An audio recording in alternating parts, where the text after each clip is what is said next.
Hi hello ನಮಸ್ತೆ. ನಾನು ನಿಮ್ಮ ಗೀತಾಶ್ರೀ ಸಕ್ರಾಯಪಟ್ಟಣ. ನೋಡಿ, ನಾನಿವತ್ತು ವರಲಕ್ಷ್ಮಿ ಹಬ್ಬಕ್ಕೆ ಅಂತೇಳ್ಬಿಟ್ಟು ಹಿಂದಿನ ದಿನವೇ ನಾನು ಎಲ್ಲ ರೆಡಿ ಮಾಡ್ಕೊಳ್ತಾ ಇದ್ದೀನಿ.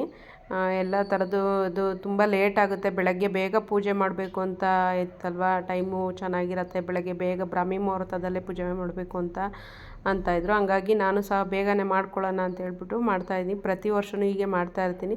ಇಲ್ಲಿ ನಮ್ಮಮ್ಮ ಎಲ್ಲ ರೆಡಿ ಮಾಡಿ ಜೋಡಿಸ್ಕೊಡ್ತಾಯಿದ್ರು. ಹಾಗೆ ನಾನು ಸಹ ರೆಡಿ ಮಾಡಿಕೊಂಡು ನೈಟ್ ಮಲಗೋ ಹೊತ್ತಿಗೆ ನನಗೆ 11:30 ಆಗೋಯಿತು. ತಿರ್ಗಾ ನಾನು ಬೆಳಗ್ಗೆ ಮತ್ತೆ 3 ಗಂಟೆಗೆ ಮತ್ತೆ ಎದ್ದೊಂಡೆ. ನನಗೆ ನಿದ್ರೆನೇ ಆಗಿರಲಿಲ್ಲ, ಕಣ್ಣೆಲ್ಲ ಊತ ಆಗಿತ್ತು. ಬಟ್ ಏನು ಮಾಡೋದು, ಒಂದು ದಿವಸ ಮಾಡಲೇಬೇಕಲ್ವ.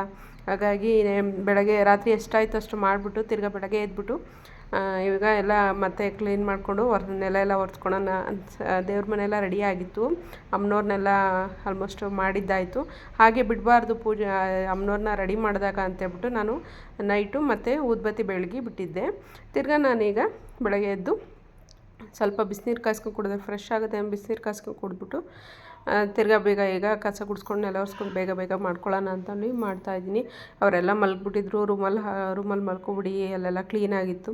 ಇಲ್ಲಿ ಮತ್ತು ರಾತ್ರಿನೂ ಒರೆಸ್ಕೊಂಡು ರೆಡಿ ಮಾಡ್ಕೊಂಡು ತಿರ್ಗಾ ಇನ್ನೊಂದು ಸತಿ ಒರೆಸ್ಕೊಂಡ್ರೆ ಒಂದು ಸ್ವಲ್ಪ ಮನಸ್ಸಿಗೆ ಸಮಾಧಾನ ಅಲ್ಲ. ಹಾಗಾಗಿ ಈಗೆಲ್ಲ ಒರೆಸ್ಕೊಂಡು ಕ್ಲೀನ್ ಮಾಡಿಕೊಂಡು ಬೇಗ ಸ್ನಾನ ಮುಗಿಸ್ಕೊಂಡು ಬಂದು ಪೂಜೆ ಮಾಡಬೇಕು. ಇಲ್ಲಿ 5 ಗಂಟೆ ಒಳಗಡೆ ನಾನು ಪೂಜೆ ಮಾಡಬೇಕು. ಹಾಗಾಗಿ ಇಷ್ಟು ಟೈಮಿಂಗ್ಸಲ್ಲಿದೆ, ಅಷ್ಟು ಬೇಗ ಮಾಡಮ್ಮ ಒಳ್ಳೆಯದಾಗುತ್ತೆ ಅಂದಿದ್ರು. ಹಾಗಾಗಿ ನಮ್ಮ ಮನೆಯವರು ಹಾಗಾಗಿ ಬೇಗ ಮಾಡೋಣ ಅಂತೇಳ್ಬಿಟ್ಟು ಮಾಡ್ತಾಯಿದ್ದೀನಿ.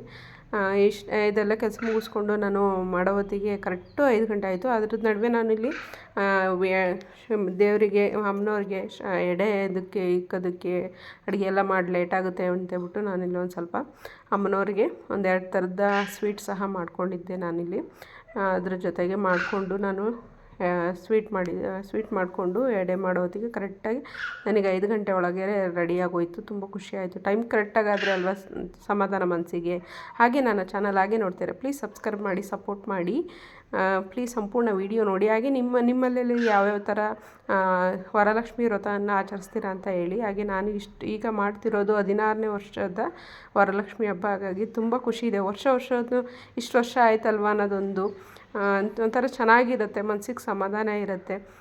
ನಾವು ಎಷ್ಟು ಶ್ರದ್ಧೆ ಭಕ್ತಿಯಿಂದ ಪೂಜಿಸ್ತೀವಿ ಅಷ್ಟು ನಮಗೆ ಒಳ್ಳೇದು ಮಾಡ್ತಾರೆ ಅನ್ನೋದು ನನ್ನ ನಂಬಿಕೆ. ಹಾಗೆ ನನಗೆ ಒಳ್ಳೇದು ಸಹ ಆಗಿದೆ. ನಿಮಗೆಲ್ಲರಿಗೂ ಹೇಗಾಗಿದೆ ಅಂತಲೂ ಸಹ ನನಗೆ ಕಮೆಂಟ್ ಬಾಕ್ಸಲ್ಲಿ ಕಮೆಂಟ್ ಹಾಕಿ. ನೋಡಿ, ನಾನು ಹೊರಗಡೆ ಎಲ್ಲ ಒಂದು ಸ್ವಲ್ಪ ಕತ್ತಲೆ ಇತ್ತಲ್ಲ, ತುಂಬ ಭಯ ಆಗ್ತಾಯಿತ್ತು. ಲೈಟ್ ಸಹ ಹಾಕ್ಕೊಂಡಿದ್ದೆ. ಬಟ್ ಆದರೂ 3 ಗಂಟೆ ಆಗಿತ್ತಲ್ಲ, ಸ್ವಲ್ಪ ಭಯ ಆಗ್ತಾಯಿತ್ತು. ಆ ಕಡೆ ನೋಡಿಕೊಂಡೆ ಎಲ್ಲ ಕ್ಲೀನ್ ಮಾಡ್ಕೊತಾ ಇದ್ದೀನಿ. ಬಾಗಿಲಿಗೆಲ್ಲ ನೀರು ಹಾಕ್ಕೊಂಡು ಮಾಡಿಕೊಂಡು ಬೇಗ ಮುಗಿಸ್ಕೊತಾ ಇದ್ದೀನಿ.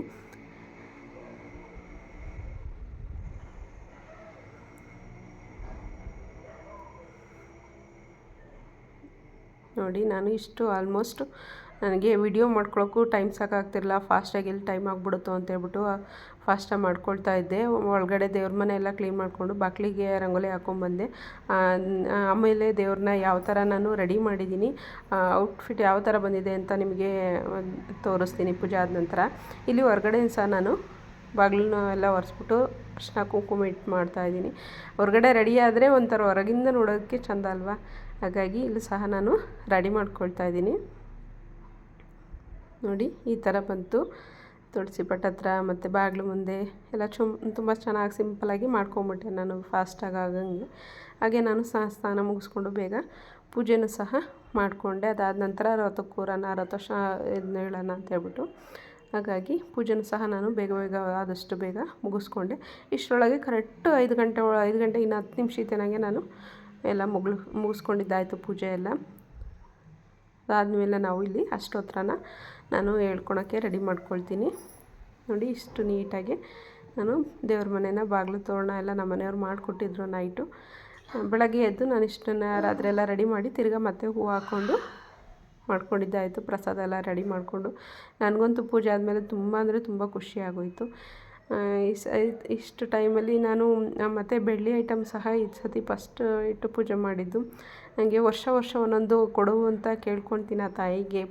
ಇದು ಮಾಡೋದಕ್ಕೆ ನಮ್ಮನ್ನು ನಿನ್ನನ್ನು ಬೆಳೆಸ್ಕೊ, ನಿಮಗೂ ಅಲಂಕಾರ ಮಾಡೋದಕ್ಕೆ ನನಗೊಂದು ವಸ್ತು ಕೊಡು ತಾಯಿ ಅಂತ. ಹಾಗೆ ನನಗೆ ಕೊಡ್ತಾ ಇದ್ದಾರೆ ಅನ್ನೋದು ನನ್ನ ಮನೋಭಾವನೆ. ಅದಕ್ಕೂ ಆಗ್ತಾಯಿದೆ ನನಗೆ.